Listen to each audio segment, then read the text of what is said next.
Hi నమస్తే అండి అందరికీ. అందరూ బాగున్నారండి? మేము బాగున్నాను అనుకుంటున్నాను. మీరు బాగున్నారు కదా? విషయం ఏంటంటే తమిళ చూసే ఉంటారు కదా మీరు ఫ్రెండ్స్. ప్రకాశం జిల్లాలో 2 రోజుల క్రితం జరిగినటువంటి చిన్న ఇన్సిడెంట్ అంటే అదేంటంటే అంగన్వాడీ బడికి వెళ్ళినటువంటి చిన్నపిల్లవాడు రక్షిత్ అనే అతను ప్రకాశం జిల్లాలో. అయితే అతను బడికి పొద్దున్న 10 గంటలప్పుడు ఆయా వచ్చి తీసుకెళ్ళింది. వాళ్ళ అమ్మగారు వెళ్ళి తీసుకెళ్ళి దగ్గర వదిలిపెట్టిందండి. అయితే ఆ ఆయాబడి స్కూల్లో అంగన్వాడీ టీచర్ బడిలో ఉండేదే ఐదుగురు పిల్లలు అంట. 5 పిల్లలకి 2 ఒక ఆయా ఒక అంగన్వాడీ టీచరు. అయితే రోజు ఉదయాన్నే వాళ్ళ అమ్మ వదిలిపెట్టేసి మధ్యాహ్నం తీసుకొచ్చుకునేది అంట, అన్నం పెట్టుకోవడానికి తీసుకొచ్చింది. అట్లానే ఆ రోజు ఉదయం 10ంటికి తీసుకుని వదిలిపెట్టిందంట అండి.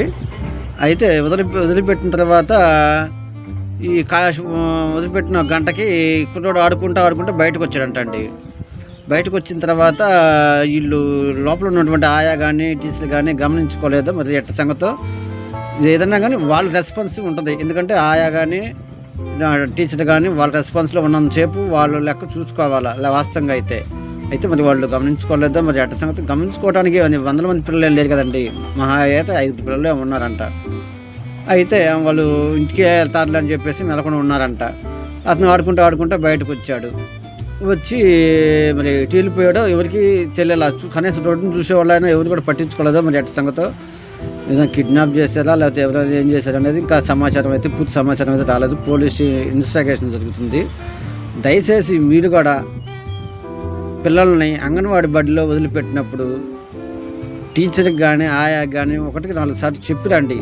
అవసరమైతే మీరే అక్కడే ఉండి సరే మీకు ఏదో పనులు ఉంటాయి కాబట్టి ఉండలేదు కాబట్టి అంగన్వాడీ టీచర్కి ఫోన్ నెంబర్ తీసుకొని కానీ ఏదైనా కానీ వాళ్ళకి రెస్పాన్స్ ఇచ్చేటట్టుగా ఉండి చెప్పిరండి. ఇప్పుడు ఇవాళ పిల్లలు పోయారంటే ఇవాళ రోజున అది తప్పు అంగన్వాడీ టీచర్లే అనాల. అంగన్వాడీ టీచర్లు తప్పు కింద లెక్కేసుకోవాలి. ఇది వాస్తవంగా అయితే జరిగింది అది కాబట్టి వాళ్ళ సమక్షంలో ఉన్న చెప్పు వాళ్ళే రెస్పాన్స్ పిల్లలకి. అలాగని మీరు కూడా జాగ్రత్తగా 1-2 సార్లు గమనించుకుంటా పిల్లలు వస్తున్నారా ఉన్నారా అని చిన్నపిల్లలు కదండి. చిన్నపిల్లల తల్లులు అంటే ఆటోమేటిక్ ఇంటికాడే ఉంటారు కాబట్టి పిల్లకాడే ఉంటారు కాబట్టి వీళ్ళు 1-2 సార్లు చూసుకుని వస్తూ ఉండండి. లేదా ఫోన్ ఏం చేస్తా గమనించుకోండి. ఎందుకంటే చిన్నపిల్లలు కదండి, వాళ్ళు ఆడుకుంటా ఎట్టు బజార్లో పోతూ ఉంటారు. అది చాలా బాధాకరమైన విషయం. రక్షిత్ అనే చిన్నపిల్లవాడు ఆ తల్లి ఎంత క్షోభ అనుభవిస్తుందో మనకి తెలుసు, మీకు తెలుసు. అందుకని చెప్పేసి దయచేసి పిల్లల్ని ఎప్పుడు కూడా ఒంటరిగా కానీ ఇట్లా బయట ఆడుకుంటున్నారు అని చెప్పేసి వదిలేమాకండి. వాళ్ళు ఆడుకుంటూ ఎటు వెళ్తారో, ఎక్కడ కాలువలో పడతారో, ఎటు పడతారో కూడా తెలియదు.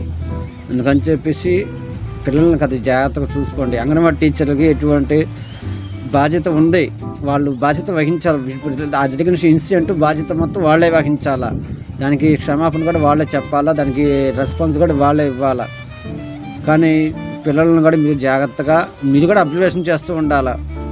మన పిల్లలు కాబట్టి, వాళ్ళు పిల్లలు కాదు కాబట్టి వాళ్ళు ఏదో ఉద్యోగం పరంగా వాళ్ళు చేసుకుంటున్నారు కాబట్టి మీరు మాత్రం పిల్లలను కూడా గమనించుకుంటూ ఉండాలా. నాకు వచ్చింది నేను చెప్పాను. మీకు నచ్చితే లైక్ చేయండి, షేర్ చేయండి, కామెంట్ చేయండి. మీరు దయచేసి పిల్లలు మాత్రం జాగ్రత్తగా చూసుకోండి. థ్యాంక్ యూ అండి.